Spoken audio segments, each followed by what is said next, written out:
How to turn on data saver on Snapchat. That's what I will show you in this video. But before we begin, make sure to subscribe to the channel and ring the bell to get notified whenever a new video is uploaded. With that said, let's get started.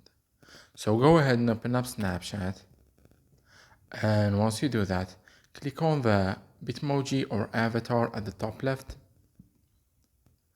Then click on the settings gear icon at the top right corner.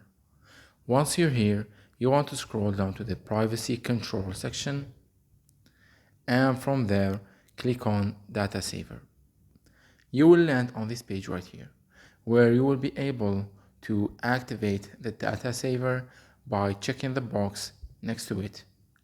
Once you do that, you will get this confirmation box that asks you, are you sure you want to enable data saver? And it tells you to select how long you would like data saver to be enabled. So choose whatever period suits you the best. And once you do that, the data saver will be turned on.